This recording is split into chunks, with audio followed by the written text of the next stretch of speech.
Well, hello, and welcome to Gallifrey's Most Wanted. I'm Ross Aiken, and I'm joined with the amazing Mark McManus again to talk more Doctor Who comics. And since David Tennant's back, we're going to do a David Tennant book. From Titan, Revolutions of Terror by Nick Abaskis, Elena Casagrande, and Ariana Florine. You picked this one out because you got a bunch. Didn't you get like 8 or 9 really cheap? Yeah, so over here we have Forbidden Planet, and they sell the hardback collected editions of these, and every so often they have a really good sale on them, and the hardbacks are $4.99, which is way cheaper than.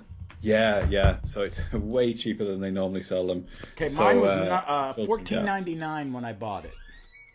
Yeah, I mean this has been out quite a long time now. But, this is ancient. The hardback editions are really, really nice. So I have one. I wish I had bought more of the hardbacks because they are pretty. These are nice collections though. And I had my co-host here, Hugs, has walked in.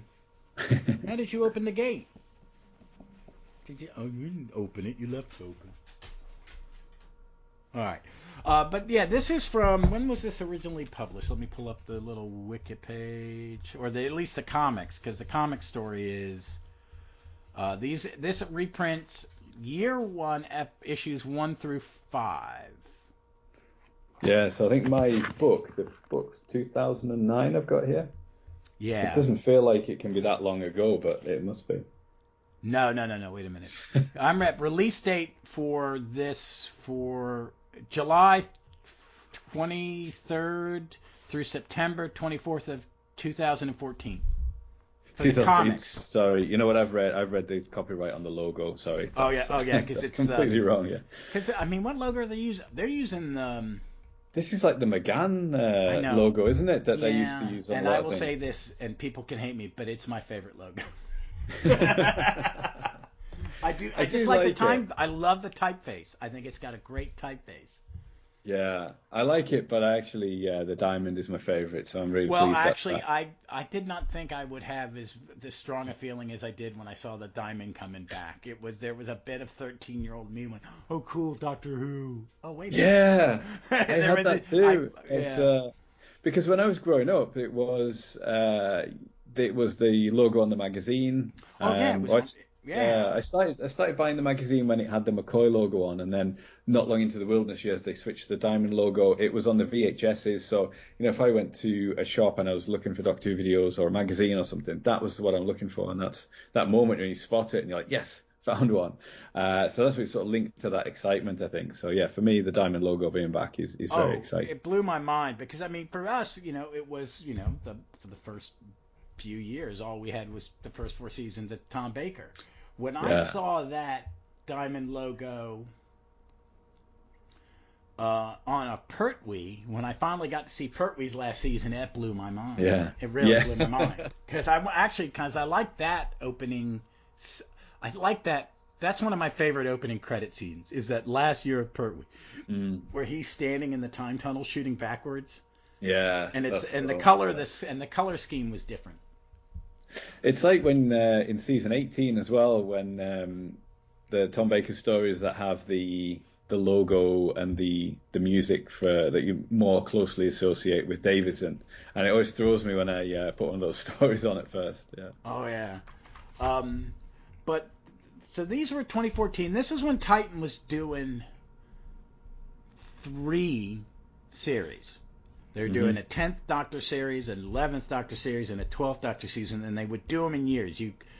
12 issues would be a year, so they were doing it kind of in seasons. Yeah. But I will be honest, folks. It got to be so much that I have not read completely read the last 2 years of Tennant, or a big chunk of Capaldi, because I was focused on Matt, because I liked the artist and stuff. So, but this one I read, and I had an impression of it in my mind that is nothing what I felt about it this time when I read it. Not even close. But I just want to. I'll start with you. What did you think of this story reading it this time? Yeah, I could remember that it was the story that introduced Gabby and that was about all I could remember. And what I'd forgotten, which I really like about it, is it really takes its time to introduce Gabby and her family and where they live and what she does. It's really well seeded. The Doctor's barely in it for the first few pages, and it's all about Gabby, her family own a restaurant and a laundrette, and she wants to go and study art, but they want her to study accountancy so that she can work in their business and they don't have to hire another accountant because they realize she's clever, but they just want to harness that for themselves. And all that sort of stuff with the laundrette really reminded me of, I just about 2 weeks ago watched the movie Everything Everywhere All at Once. I haven't watched that yet. I really want to. Is it as good as it? Absolutely brilliant. I loved it. But that is about a family laundrette as well, and the relationship between the daughter and the rest of the family, and she's sort of wanting to go one way and the family want to pull her another way. So although this predates it by the best part of a decade, it kind of reminded me of that as well. Well, what it reminded me of was Rose. Yeah. And how Davies, every time he introduced a new companion, Rose, Smith and Jones, partners in crime, it's about Rose, it's about Martha, it's about Donna, even though we know Donna at that point. But he was very consistent in that the show is as much about the companion as it is the Doctor. And I think Nick Abades really, I think he got that, because I'd forgotten. I don't remember this as me loving it. It's making me want to go and read the Tennant stuff, like straight through. Me too. Yeah. Because this was so well written. It's gorgeous. The art. Elena Casagrande, she's great. She does a lot of Marvel covers. I think she may have drawn some Wonder Woman. She's doing the covers for the new Scarlet Witch is finally getting her own comic book for the first time ever. Cool. Solo comic, and she's doing some of the covers. But it just really, I like the because I like Gabby in the other one we did, which was a crossover. And I will say this, that the Titan companions are all very good. Mm-hmm. She's good. The 11th Doctor one, the librarian, she's good. Oh, I'm sorry, assistant librarian. Yes. She's great. I'm forgetting her name. I'm blanking on it as well. We talked about her production story as well. Yeah, but they're all good. And then eventually Gabby's best friend starts traveling with the Doctor. Oh, I hadn't remembered that. Yeah, she's there's two of them in the TARDIS in year 3. And I think it's her best. I think it's her best friend. But it's just and it's a great story. Okay, what gets me is all the stuff going on with Gabby is very much the typical and/or stereotypical American immigrant story, especially Latin American immigrants, or just any New York City immigrant, where you are pressured. Chinese American. You can be you have to be in the family business. It's either they want you to go get out of the family business and be successful, or they need you to help maintain what they're trying to build, because they've come here to get out of poverty, or to improve their life. In this one, she's a third generation one. Yeah. So there's always that, and there's this thing in American immigration stories, and true with American immigrants, is the first generation works themselves to death, works their fingers to the bone. The second generation become doctors, lawyers. My father's family, his parents immigrated from Scotland in the 20s. He became a well-educated, had up to a PhD, and he was a Marine Corps general. And his sister raised a family, but his brother-in-law was successful. Sisters were successful. They moved up the social thing, and then it's diminishing returns for every generation after that. Because, me and my brothers and sisters were okay, but none of us are doctors or lawyers. We kind of went for simpler lives. But that is very much the story of an immigrant in this country. So, it really... I'm assuming they're Americans who are writing this. I didn't look into Nick Abadis' thing, but he may be an immigrant. This kid. you know, Well, or the descendant of an immigrant. Yeah, in 2014, I went to the county where I live. They do the Lakes International Comic Festival. Mm-hmm. And in 2014, they did a panel on Doctor Who comics because it was the year after the 50th anniversary of Doctor Who was the 50th anniversary of Doctor Who comics existing. And this Okay, was yeah. Okay. is it John Freeman? I think, who was one of the editors of the Doctor Who magazine. He was that at some point. He was. Yeah, I know. Yeah, and he does the Down the Tubes blog, which is all about comics and things like that. So he had a panel, and Scott Gray was on it, who's the Doctor Who magazine editor, and Nick Abazis was there, and so I wrote a blog about that panel, and what he said was, we had to invent a new companion for the Doctor because this officially, in terms of continuity, takes place after Donna Noble leaves the TARDIS. So we got to invent a new companion, and we decided to make her American because these comics are largely aimed, as much as any comic can be aimed at a market, they're American-style comics. So we decided to make her an American companion because there hadn't been one since Perry Brown. But because she's in New York, and New York's one of the most ethnically diverse cities in the world, we thought we'd jazz it up a bit and make her a Mexican-American. So that's how Gabby Gonzalez comes aboard the TARDIS. So this must have been around the time these comics just started coming out because it was 2014. Yeah. They were putting out the Matt Smith, and they were doing the Tennant because Tennant was Tennant. Yeah. Tennant was Tennant, and that we had a little, there's this thing about Tennant overload, and David Tennant's back as the 14th Doctor. Yeah. Coming up, and and there's all this excitement. Vic's over the moon. I'm intrigued. I'm glad it's not him as 10. It's a new Doctor.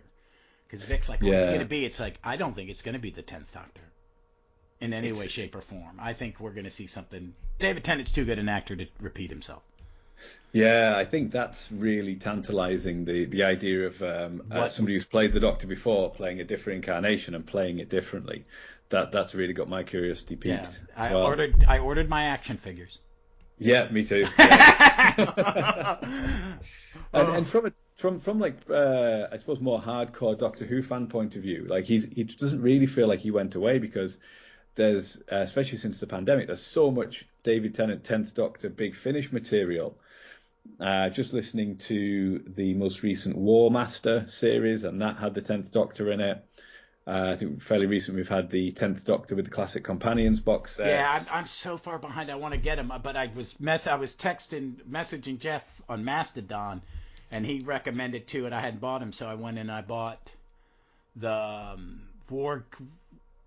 Gallifrey War Room Volume 1.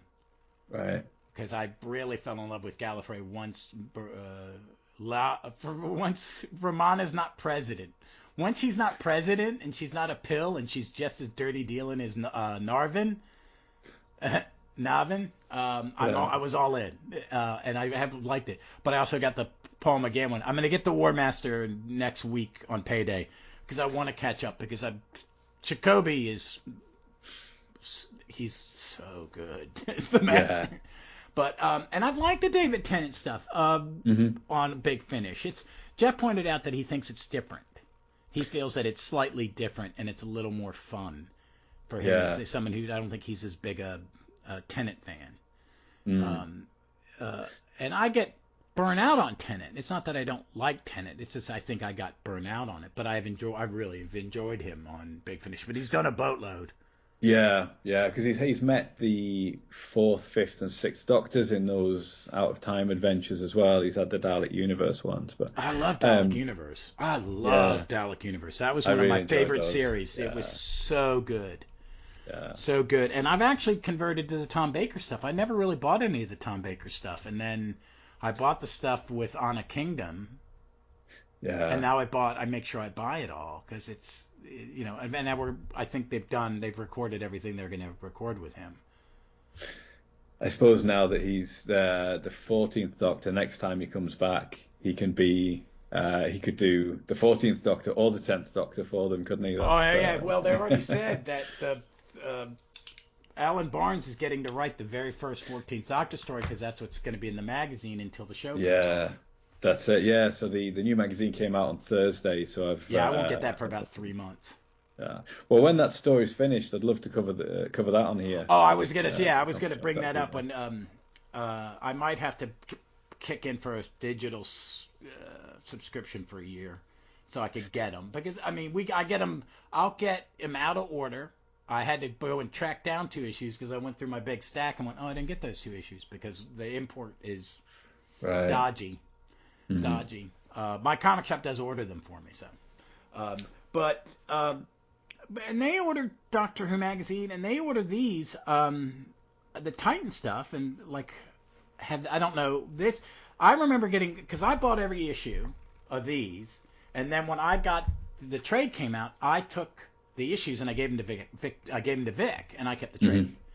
I did that with some other stuff too, but back to this one, I think this is a really good story because one, they spend huge amounts of time creating this family and this life, and she doesn't like her future brother-in-law. They're competing a little bit. Yeah, that's the Hector, isn't it? Yeah. And then he's terrified by these people who start to see things during the it's near the Day of the Dead. There is something about me as an American is I don't normally when we think Hispanic stereotype Hispanic immigrants in America, I would say that this is stereotyped like West Side Story. It's Puerto Rican. Maybe Dominican. The neighborhood where my father grew up is now a Dominican neighborhood, and it was an Italian Jewish neighborhood. It's Flatbush. It's a very famous neighborhood, but it's mostly Caribbean, Latin American from the Caribbean islands. So I don't, Mexican immigrants is normally in stereotype. I'm dealing with, American stereotypes would be Southwest. Like in DC, it's mostly Salvadoran.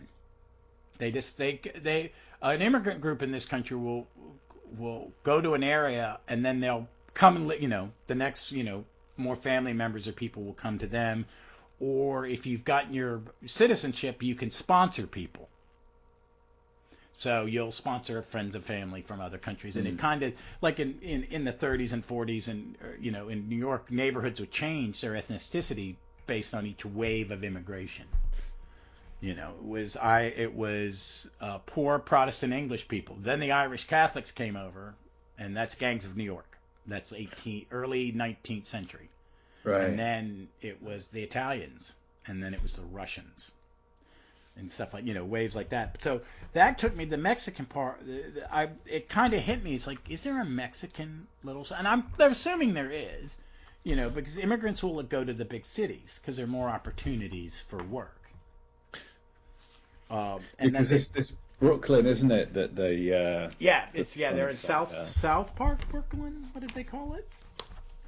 And I didn't do my homework. Brooklyn's big. It's a whole borough. Sunset Park, Brooklyn. Sunset Park. Yeah. Well, I sent a photo of that to Jason from Trap One and Doctor Who Literature yesterday. I said I'm reading this comic book for Gallifrey's Most Wanted, and said the TARDIS is in Brooklyn here, and he immediately said actually, that must be Nick Abadzis, who I think he knows slightly and has met and stuff. So okay, all right. He immediately recognised that. That's cool. But I mean, the story is great. I think. It's just so well told. There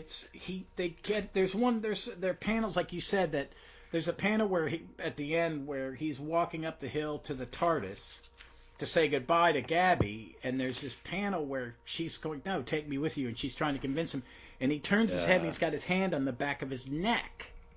Yes. And he's rubbing the back of his neck, and it's like, okay, that's a Tennant. Elena Casagrande did a really good job capturing he looks a lot like Tennant. It's not a perfect likeness. But posture and, like you say, posture, mannerisms, things like that, it really captures. Yeah. Oh yeah, every panel, whatever he's doing, you believe that's him. That's Tennant's body language. She captures body language, and she creates a body language for Gabby. That. As a new character, that must be harder in a way because you're nothing to refer to, but it's got to be consistent through the stories. Yeah, it's just, and it's a great story. It ends on a good thing. She saves her family. There's this big thing. This would have been a great 2-part TV episode. Definitely, yeah. And the idea that these creatures that are around that you can't see, and one of them are about positivity and hope and everything, and then the other ones are about sort of negativity and despair and fear. That's like a kind of a bit of a movie idea. You could start a movie franchise over that, and then because somebody's messed with them and it's made one side more powerful, and they've been able to arrive on Earth and influence things. And it's really cool that you realize at the end that should have jotted down the names of the two of the two different species. They're sort of weird names, aren't they? But the ones who are good have been helping them. So there's a few odd things that happen. So when the monsters don't come too near them at one point, and then Gabby's dad suddenly is very proud of his daughter and wants her to go out and study art. And there's all these odd things. And then the doctor's wearing this helmet with these goggles that allows him to see them. And when Gabby puts them on, she realizes that they're all around and they've been protecting them from the other aliens, and that once they've won, that they're able to influence the dad into a bit more positivity and things. So all that's a really, really cool idea. Yeah, it is. It's great. I mean, it's just all the characters are so well rounded, and the art just is amazing. I'm trying to pull up the next story. Come on the wiki.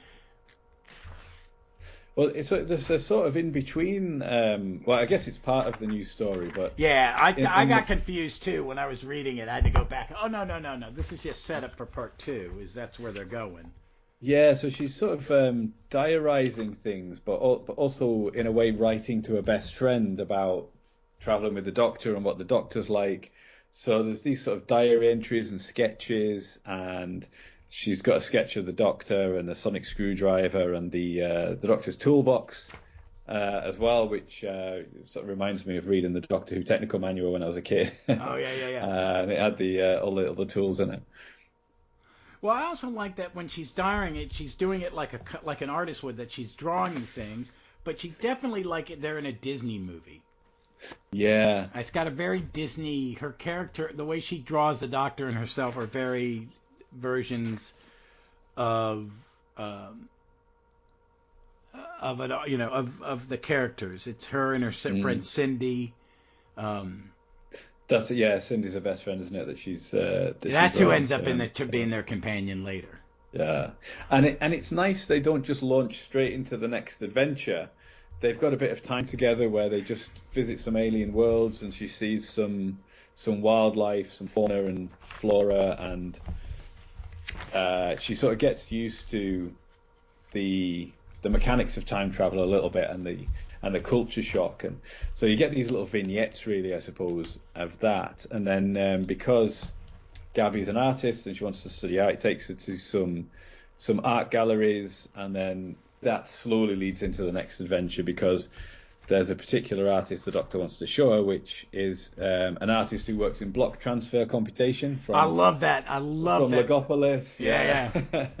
But all her artwork is missing, so this obviously means the Doctor has to investigate why is the art has gone missing, and the artist has sort of gone into become a bit of a hermit, and is taking a sabbatical, and nobody's seen her for a long time. And it's really nice she's on a moon. She's got her own private moon, which orbits the planet, and it's a little writer's retreat up there. So there's a really cool idea as well. Well, I like it's got I forget what those type of elevators are called. It's space elevator. It's got a space elevator going all the way to the moon, this low moon. It's quite Terry Nation, isn't it, to call everything space? Oh yeah. I'm looking at the panel where they get to the elevator, and the elevator operator is this old rusted robot covered in cobwebs, and the Doctor's Vernon. It's been a long time. Yeah. Yeah, that's it's a proper retro kind of robot design as well, isn't it? Yeah, it's and there are all these great statues. Oh, while I'm remembering this, there's a scene when they're in the first story when they're running through a graveyard, and the Doctor turns ahead because looks like a weeping angel, and he just kind of looks over his shoulder at this statue in the graveyard. I meant to mention that as well because I thought that was a little hint because in the second story when they arrive on the moon there's a big mansion house and in the gardens loads of sculptures and I thought, oh, I bet this is a Weeping Angel story, but instead of Weeping Angels it's like alien sculptures, which is a bit like with the Angels two-parter in series 5, when it Oh was yeah, when they're in the caverns with all the angels, yeah. Yeah, and I thought, oh, that's what it's going to be. But I think it was just a slight sort of throwaway gag, wasn't it? That there was a statue of an angel in the graveyard, and the Doctor kind of I gives really it a think, little. and I think that's the artist. I think that's Elena Casagrande just throwing that in. Yeah, It probably wasn't in the script, and she was like, "I'm putting that in," and probably the editors were like, "It's funny, keep it. It's funny." And in the artist's house, there is a painting of the Fourth Doctor and the Second Romana as well, which is just a sort of a little throwaway Easter egg. To like, but and is it? I mean, I'm trying to going back to it. I think is he in? Are they in the costume of? It looks. I suppose it makes you think of City of Death because this is all about art. Yeah, that's what I was thinking, but I don't think she's in that costume. I think she's in a later costume. Yeah, but it made me think that is probably why they picked that Doctor and Companion because that's the other story that's all about art and and everything. Yeah, no, she's wearing a sort of it looks like a darker colour coat than she did in the. It was a schoolgirl uniform, wasn't it? Yeah, which probably wouldn't fly nowadays. It was a little bit. No. This one is called The Arts in Space, which I love. It is like Arc in Space. Yeah. I like this story a lot. I thought it was really creepy. The apprentice artist that kind of like is like the. It's not one of my favorite stories with the people that turn into goo. Oh yeah, the flesh. What was it called? What's the story called? No, it's not the almost people. But it's the one where they make duplicates so you had a duplicate of whatever you're doing that you would send the duplicate in to do the dangerous work. Yeah. So this is a sort of the apprentice that the artist Z, I guess. Yeah, I'm not Z. Sure. Yeah, I think it would be Z. ZHE, and she's created these apprentices, but then they've sort of taken over and trapped her. So they sort of jealously guard the place and their own work and things. But then one of them really bonds with Gabby because she sort of recognises a fellow artist who's just interested in her work and wants to see it, whereas the sort of the male counterpart is trying to attack the Doctor and kill him and chase him around the place. Oh yeah. But as you say as well, Companion gets sort of equal weighting here as well. It's she's as instrumental in the resolution as the Doctor is, and her knowledge and love of art really comes to the fore. Yeah, and the visuals in this is when he falls into the Etcher page. I love that, and how he learns how to. I mean, it's everything you would want to see in a modern Doctor Who if you had like an uber Marvel movie budget. Yeah. Because there's some stuff that you couldn't get away with, where the stairwell turns into a dragon and chases him down a hallway.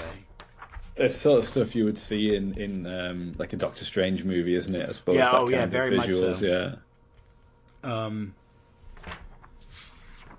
And how the Doctor runs into Gabby again, and it's not Gabby. It's the apprentice because the apprentice can change form and it's very cleverly done, that, isn't it?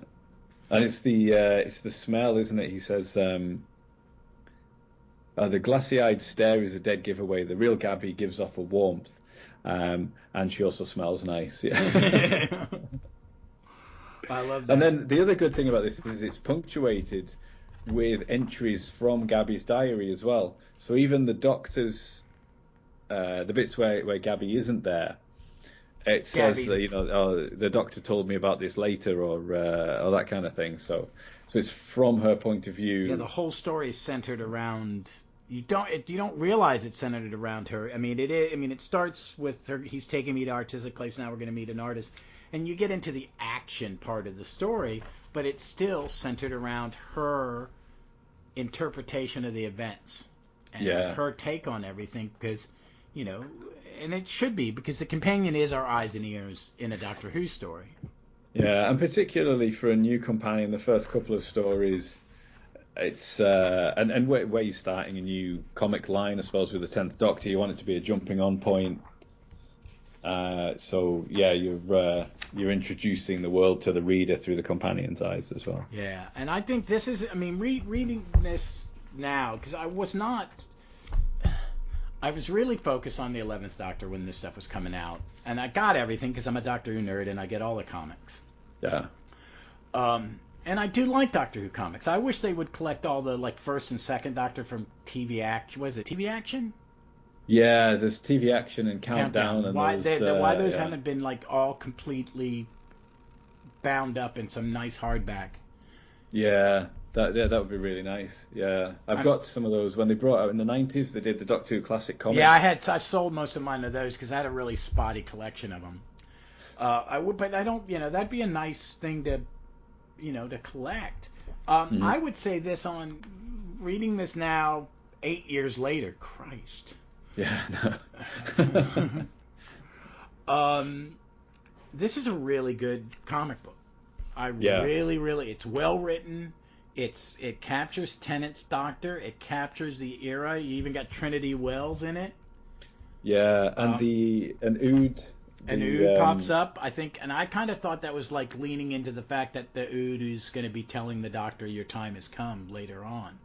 I think it is, because the Ood speaks to Gabby when she's sort of plugged into the apprentice who's opening a mind to block transfer, computation, everything, and the Ood says, "The songs of ages, there are many voices. We see and hear much, but yours is a new harmony, happening so many years ago in the future and changing the now." So that feels like they're saying what the importance of Gabby is going to be to the Doctor, but also then at the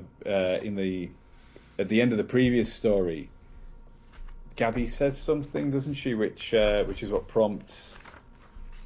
She says, as she's walking away from the TARDIS, because initially she wants to go to the Doctor, and the Doctor says no, and as she walks away, she says, "No song should end too soon," which sort of echoes what the Ood says at the end of Time Part 2, when the Ood says, "Your song is ending, but the story goes on." I'm paraphrasing that, I can't quite remember the exact line. But that's what the Ood says to the Doctor when he's crawling back to the TARDIS, doesn't he? It's, "Your song is ending." Yeah, and then she's walking away and goes, "No song should end too soon," and that's when he pops out. What did you say? Did someone tell you to say that? No, my grandma Fernanda, she used to say it all the time. She said it a lot after she lost her husband Juan. All right, go on then. Just one trip, mind. Yeah. Which he says all the time. Yeah, it's his thing. That was the same with Martha as well, wasn't it? Yeah, just one trip. And I like this. I'm looking in the back to Nick Abbas. It says, born in Sweden to Greek and British parents and was brought up in England and Switzerland. He's been writing and drawing comic and graphic novels of all ages for 25 years, so that now 35 years. His work appeared in numerous books, newspapers, magazines, and periodicals around the world, and he has been honored with various international storytelling awards, including the Eisner Award for the 2007 graphic novel Latka. He also works on publishing. Okay, that's a big deal. Eisner is named after Will Eisner, who created The Spirit comic strip, and he is probably one of the most important comic book artists of all time. Spirit was an adventure thing. With the Spirit was a masked man who had faked his own death, and it was wasn't in America. We would get Sunday funnies in the Sunday paper, and it would be like 16 pages of, instead of the normal 3-panel strip, it'd be like a third of the page. His was a 12-page comic with just a page, basically a newsprint inserted in it.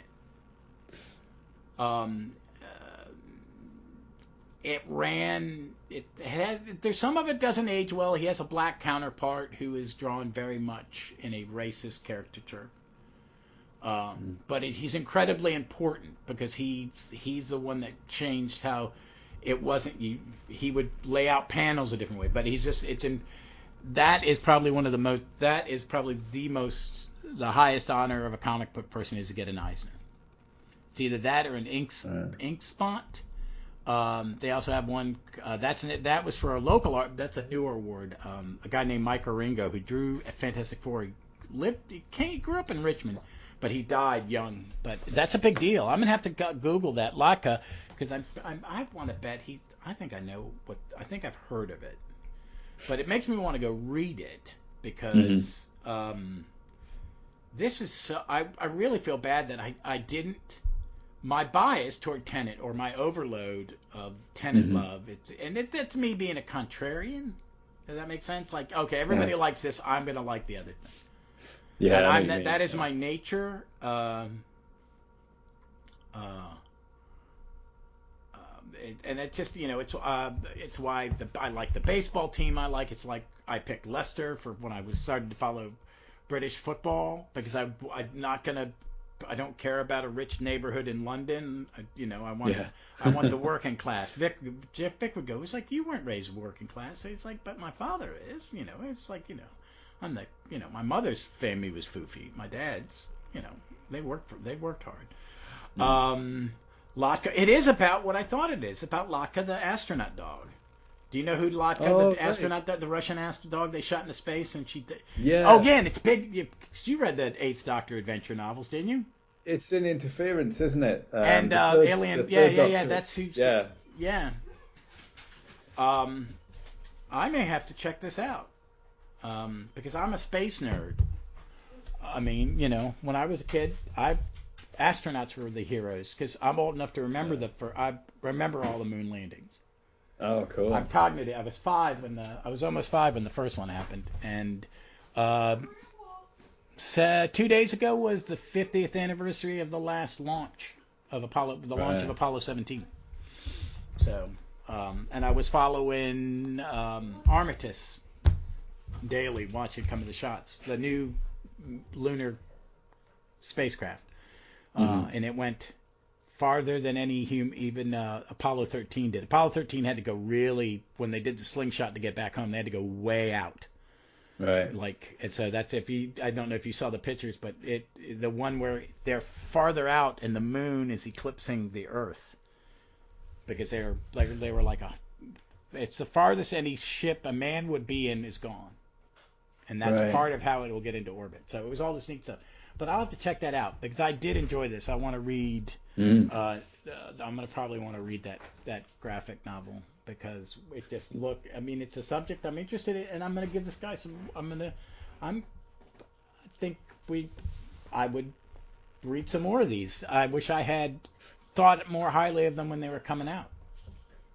Yeah, it makes me. I have read, but it's so long ago, and but yeah, it makes me want to read on, and I will do now. Read the next few volumes of the 10th Doctor Titan Adventures. Did you get all the? What did you get in this batch? Was it just filling gaps, or was it? I was filling gaps. I think there was 2 10th Doctor volumes I didn't have. It was like 2 and 6, I think. So I picked those ones up. Picked up some of the later.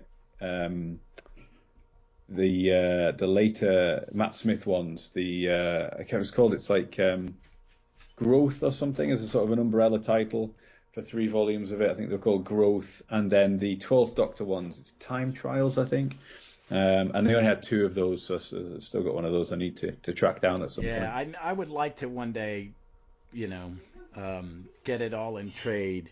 Because I bought those 6 IDW omnibuses, the cut down versions, and it's all the IDW. So I still think I've got 3 versions of Prisoner of Time in the house. I've got the trade, the softcover trade, the hardcover, and then what's in the IDW book. Yeah. And I was like, oh, maybe I could get rid of some of these. That's what I did. I got rid of the individual comic books and gradually replaced them with these. But yeah, I've got those 6 volumes. There's 3 volumes each for the 10th and the 11th Doctor, isn't it, that collect the IDW stuff. Yeah, wow. And again, I've got those for, I think some of those are like £5 on Forbidden Planet. The omnis that it just, those things are great. Yeah, there's a lot of material in those. Yeah, really, really it was easy because that was at least a comic box, which is about 300 comics. Yeah. So It's quite satisfying, that, isn't it? It's like when I get the Blu-ray collections and they take up so much I know less space than the DVDs. Yeah.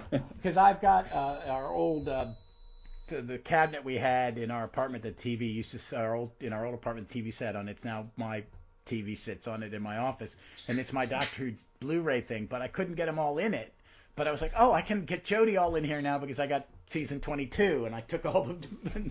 Yeah. And I'm selling those. I was hoping those would go because some of those the DVDs have gone for, I've gotten my money, I've gotten $20 for them, but I think, no one's buying them right now. I hate giving them up because there's some of the stuff that's on them has not been. I'm trusting Mr. Chapman that he said that when we're done, everything will be in it. Yeah, he said that, hasn't he? That, that like all I think the he's going to material put will be Strip by somewhere, Action all on one. Girls in the Girls, which is a really good series of interviews. Yeah. Put them all in one thing. So, but I would recommend this to anybody. Titan does a good Doctor Who comic. I mean, I like some of the IDW stuff, but I didn't. There's some, I think it was inconsistent. I think some of the special stories were better than the little story. Paul Grist did some, who did not Union Jack, but he did a British superhero. He's a British comic writer, and he had he created his own comic character, and I cannot remember. It's not Union Jack. That's the Marvel English Captain America. But he had and I like his art. It's very cartoony, and he did some special ones. But and I think they leaned too much into this. Let's have all the doctors in one story thing. The Prisoner of Time, which I liked, but they did it again in another one. It's like, I think IDW handled it better because you would have just the 3 doctors they were publishing having separate adventures that all end up in. It's just an adventure that's gone over through, they've each incarnation has had something to do with it, and then Capaldi gets to tidy it all up. Yeah, all 3 of those are Capaldi, I think. Supremacy of the Cybermen, wasn't it? That was the one where they didn't actually meet, but it was a big sort of universe altering thing. Yeah. I think there's only like 4 doctors, isn't there? Where I might be right in saying that they meet. Yeah, because I think one of them is the War Doctor, and not. You think it's going to be Eccleston, but it's not. It ends up being the War Doctor, and then they use Eccleston. Then they use Eccleston in the one we covered, because they had done a Ninth Doctor story arc by then. Yeah. Well, he had a series. It just didn't last as long as the other ones. Yeah, there's three or 4 volumes of these collections, I think, aren't there? Yeah, they did a year. I think they did a mini and then like a year. So. But I would recommend Titan. These books, especially if you can get them for $4.99. Yeah, Forbidden Planet have these sales fairly regularly, I would say. So it's definitely worth keeping an eye out on their website. Yeah. How's their digital? I mean, I'm on the DC and Marvel app. But that you pay, like for DC now, they have something called Ultra, and they just dumped. And they're still dumping. They couldn't do it all in one day, so they've had like 4 dumps of. They're putting hardcover like. Collections, they're instead of just all the issues, it's a trade back that had the issues in it and stuff like this, and they put a lot of gold because they just it's easier for them to do of stuff they reprinted, like all the Golden Age a bunch of Golden Age Batman dropped 2 days ago, but that's kind of like the Disney app for Marvel, for DC Comics. You pay $9.99, you pay $99 for a year, but you don't wait 6 months for the new comics. You get them 4 weeks after they come out. Right. So I will be buying less floppies, and putting my comic money toward these. I'm getting some hardcover, nice, big, thick, 1,200 page. All this. There's a World War II set era. It's not when we were written in the world, but it was the Marvel heroes fighting in World War II by a guy named Roy Thomas, and it's 1,200 pages in one volume. Hardcover, and it's very nice. Yeah. But I like the apps because I can read them. I read them on my phone. I don't. Yeah, because I only read Doctor Who comics, I don't know whether there is an app in this country where you can read. Titan has a digital. You can buy. No, you can buy them, but you have to have a CBR reader on your device. CBR is a program. I have one on my phone because I have some people have shared files with me of here's the scans of all these comics, and during the decades ago, someone sent me, a friend of mine who was into torrent sent me, I don't know if you'll want this, and he sent me these files. I went, what the hell? This is every Detective comic. Where did you get this? He goes, it's just online. I thought you might like it. Okay, that's 500 issues of Batman. So, but there's stuff like that. Hey, the guy. Oh. All right. Come on, monkey. See, that's her Christmas outfit. She hates it. That's great. She hates it because you can't sneak up on Mr. Costner. Yeah. But I would recommend these. These are good. I'm gonna, I think every time we do one of these Titans, I'm surprised and I'm like going, man, I just got behind. There was so much material coming out. Yeah. It was exactly the same. Yeah. It was, and I think what it was is there was when Who came back, it was huge. Tenet came, and it got bigger. It was huge. I mean, that's when we started getting it same day as you guys. Yeah. We used to have to wait 3-5 months. Right. So I would have to find dodgy ways to see an episode because I wasn't waiting 5 months to see it with commercials. But then I think the newness wore off. Tenet left, and he took a segment of fandom with him. And I think Matt Smith came in and built his fandom. But I don't think it hit. I think the first 2 years of him it just became familiarity again. It's that thing about it's been on for a while. And that's why I think they've said let's take a break. And I think that's not a good idea. I think and with the comics it was Titan has gone down to just they're doing one and they're doing miniseries, 4 and 5 issue miniseries. They just did the Fugitive Doctor, which was good. Wasn't as good as this. It was good. And Missy, they did a Missy one. Missy was really good. Yeah, I enjoyed that one. I got that one. I haven't got the Fugitive Doctor one yet, but I tend to sort of wait for the collection. Well, that'll be 5 because you'll get the free comic day and then the 4 issues. And the Jodies were good. There's a little too much of Rose and Tennant in them. Bothered me a bit. It's just tell 13th Doctor stories. And we'll see what's going on. I want to see what they do next. Davies is big about marketing. He's big about cross-pollination. People are going, well, they'll shut down Big Finish. And it's like, have you ever paid any attention to how much of a nerd Davies is? He buys all the Big Finish. He buys all the Eagle Moss. He buys all the books. When Doctor Who came back in 2005, there was an interview about this, wasn't it, where somebody mentioned Big Finish, and he was worried that one of the other producers would say, oh, well, we can't have that. So he immediately stepped in and said, oh, don't worry, I'm taking care of that. So sort of took it off the table and could just let them keep doing their thing. Yeah, it ended up they hired Jackie Rayner. Was it Jackie Rayner? To go, this you can't do, this you can do, this you can't do, this you can do. Someone. And that he was just, they just have to run things by me. That's all I want. I'm going to say, no, we're using Queen Victoria. We're doing werewolves. We're not going to cross-pollinate. That makes sense as well. Yeah, if you're buying Big Finish, you don't want another version of the same story. So it helps the brand as well, doesn't it? To keep it varied. And I think him bringing his, I'm not familiar with the show that he's got Kate Winslet. He's doing a Big Finish. The Davies is. Well, I don't know that show. I think I've got very vague memories of it from when I was really young, and I remember it being scary, I think. It's got Dark Season, isn't it? Yeah, I'm going to have to Google it, and I think I will buy those, because one, they said they got Kate Winslet to do a Big Finish. I just think it's mind-blowing. Yeah. Well, hopefully you can get her into Doctor Who as well. I think she's doing a bit of British TV at the moment, so... She lives here, though, right? I think she's... I'm not sure. I think... She may live, Well...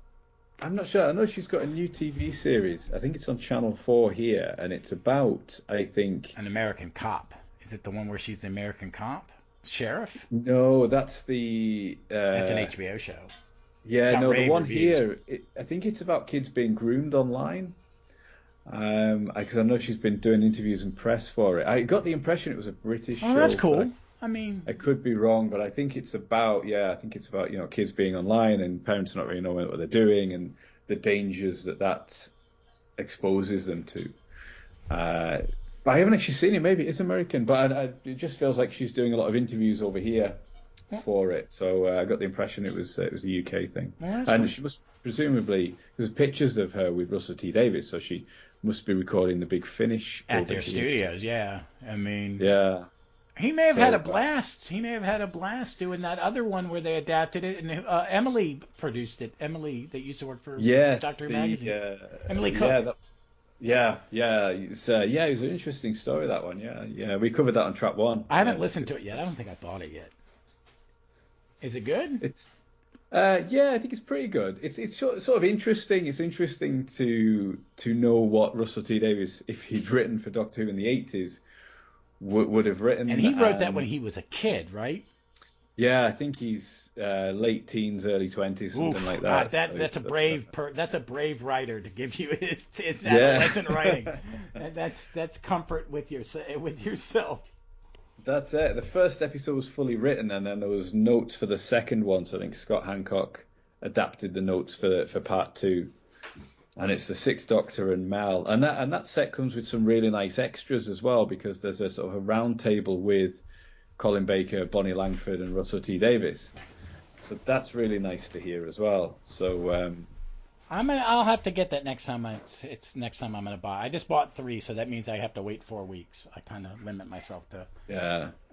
Mind of the Hodiak. I've just remembered the name is Mind of the Hodiak. Yeah, I'll have to get that because wait a minute, I might have it. I don't know. I'm so far behind. I just listened to the second Doctor's Jenny set, and I'm in the first of the new series of Unit, where the new Harry is in it, and the 11's in it. I jump ahead whenever they're the 11 or 12. I really am a big the actor that plays him. Oh yeah, I can't remember his name, but Mark Bonner. He's No, I can't remember. Yeah, no, that is right, isn't it? Yeah, I think he's Mark Bonner. He's in this. I've seen a trailer for this thing called It's about an oil rig, The Rig, and it's him and Ian Glenn and a bunch of others. And this fog comes.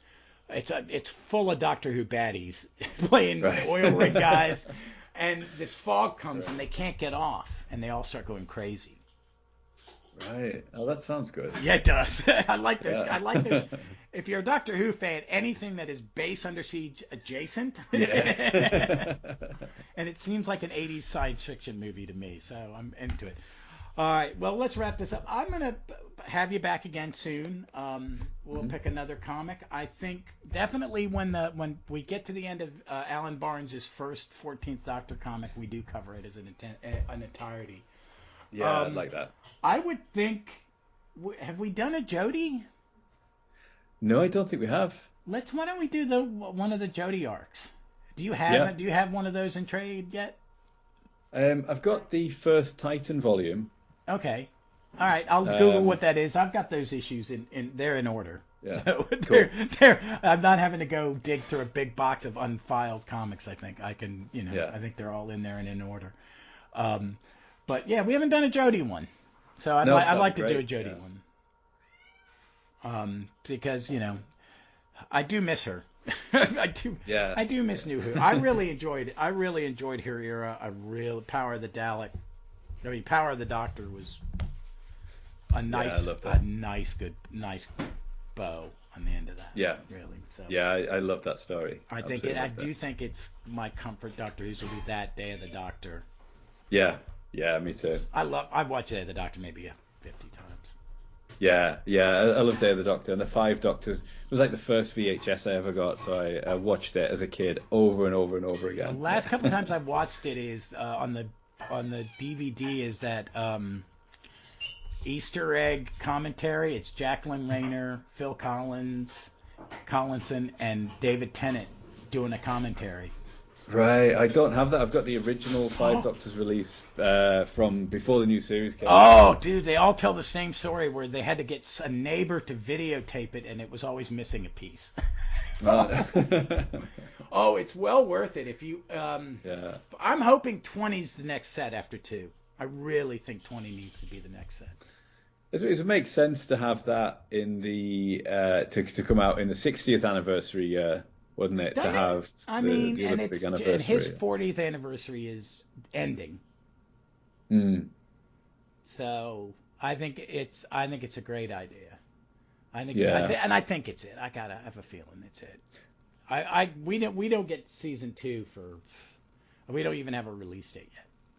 Oh no. I pre-ordered it 5 months ago. Whenever it went on sale for you guys, it was pre-order here, but we get them I think it's 4 to 5 months late. Right. Like yeah, right before you guys get the next one or something. Yeah. I haven't started mine yet. I haven't finished season 22 yet. Yeah, there's so much material, which is fantastic. Well, I think we're so lucky, in an age where physical media is in decline, that as Doctor Who fans, we're getting these sets which are just chock full of amazing material. And yeah, and there's kind of that in the Star Trek and stuff like that is the reason certain things I have physical media, because it moves. Doctor Who's moving again over here. We don't know where it's on. Modern Who is on HBO Max. And this is where it's going to Disney Plus, isn't it? It is, outside but the old UK. Who, Yeah. But with DC leaving, what's the DC BritBox over here? There now is a separate thing I'm seeing on Amazon that you have to have a separate subscription for BBC, but they haven't moved Doctor Who yet. Right. So that may go to Disney. I don't know what they're doing. I don't know what I saw a news article about how BBC may go down to a single platform, and it's just, I don't know if that's. I think your guys' model works better than ours, but then again, Yeah, there's been some news this week about the taking BBC away from being broadcast and just being online, which not sure how that's going to work. So yeah, I just I think you've got idiots in charge, but we have. Yeah, this this is the main problem. Yeah. Yeah, it's they don't realize they're mean to us, and they're not they're afraid to how they're covered. If you don't want to be covered like you're a bunch of clueless idiots, don't be a clueless idiot. Yeah. I mean, it's like they're not making anything up. They're spinning it. No, you're spinning it, because just really, it is what it is. But it's sad because you got BBC is. I think they're not telling you the truth about how much money BBC makes overseas. I really don't. We pay a lot of money in this country to get your stuff.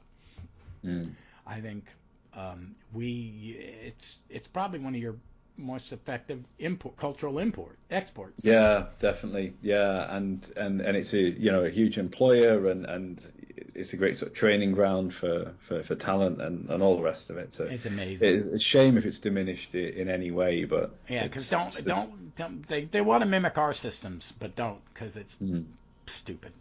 Well, it's, the old culture secretary that we had, she said about Channel 4, she went privatise Channel 4, and she said the model should be Netflix.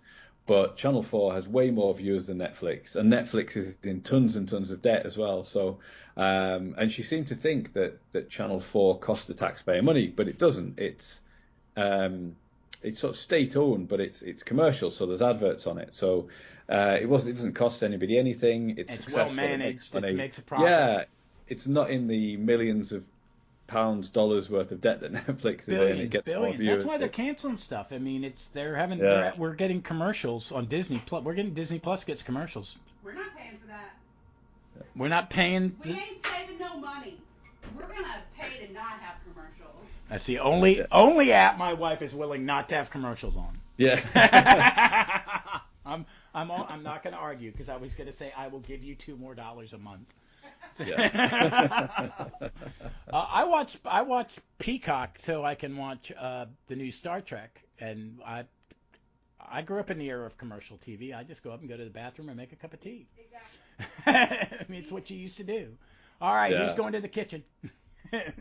So, all right, Mark, thank you for coming back on. I appreciate it. No, thank you for having me. It's been it's always a pleasure. I will go dig out. I've got to file some comics today as I edit, so I will dig those out and look at some of those Jodie comics. What's going on with you in Trap One? What episodes are coming up? So our next 2 episodes, we'll be looking at Origin Stories, which is the short story compilation about the Doctor's companions before they travelled with the Doctor. And that's got stories by Katie Manning and Sophie Aldred. Oh, okay. Now I know what you mean. And we'll also be looking at it's called Dead on Arrival, which is from BBC Audio. And it's some of the Doctor Who comic strips from the old annuals, the World Distributor annuals. And Paul Mars has adapted them into audiobooks for this release. Oh, that's cool. So that's going to be our Christmas episode, so we'll be talking about that one as well. Cool. I'm looking forward to that. I want to listen to the one you just did about the Tom Baker album that came out. What was it? Devil? Yeah, Demon's Quest. Because I remember when that came out and I had that box set. Yeah, and it's again, it's what like these comics you say about you don't revisit things, and then I remember enjoying it, but just absolutely loved revisiting that. So I love the woman. Mrs. Wibsey. Mrs. Wibsey. I was a dick. I went on rabbit hole and watched New Tricks, and she was in the first few years of New Tricks as the wife of one of the police officers, the old retired police officer. Oh, right. God, I cannot pronounce the guy's name, but he does a lot of music. He's a really famous actor. She played his husband, his wife. Right. She was great. Alan Armstrong. I've never watched it, but I know some of the cast. What is it? Alan What's Armstrong. his first name?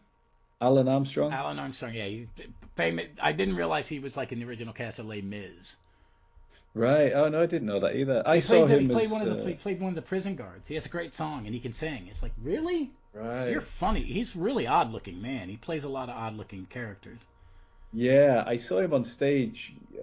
Must be 20 odd years ago with Willie Loman in Death of a Salesman. Oh my God! I bet he was amazing. He's a really good actor. Really I like Y'all's Police. This is a cop show, so it's more in the vein of an American cop show. Right. But it's the woman she's messed up her career and she's put in charge of this cold case squad with these three old detectives. He was one, and God, the guy from Sweeney, not the main guy from the Sweeney, but who wrote the theme songs and stuff. Yeah, I know who you mean. But it was a good show, but the woman who played Mrs. Win, she was in it for a few seasons, playing the wife of Alan Armstrong's character. Right. I've never seen it. I've seen trailers for it, and I kind of know what it is. I watched like 6 seasons in like 3 weeks. Yeah. And I'm rewatching at the moment Our Friends in the North, which was on when I was at university. Daniel Craig, Christopher Eccleston, Alan Armstrong's in that as well. David Bradley's in it. It's an absolutely amazing cast, but obviously when I watched it in the 90s when it was on, I didn't know Daniel Craig was going to be Bond and Eccleston was going to be Doctor Who. And, I remember, I'm a big Craig fan. Have you ever seen Munich? Yes, I think Spielberg, it is Spielberg's underrated film, masterpiece because it is. They're all so good in it. Yeah. And it is not the very Spielberg movie. No, not it's at all. Really is it? dark. Yeah, quite brutal. Yeah, it is. So, all right, my friend, you be good, and we will, folks. You can find us next week. Is me and Vic talking about A Christmas Carol with Matt Smith, and 2 weeks after that, we will be covering the season finale, Dark Water, whatever for Capaldi. Me and Vic both Death in Heaven. Me and Vic have very strong feelings about that one. But we both love The Christmas Carol. I've talked about it before, but we're going to be focused on it alone. All right, folks. Until then, we look forward to seeing you all somewhere in time or space.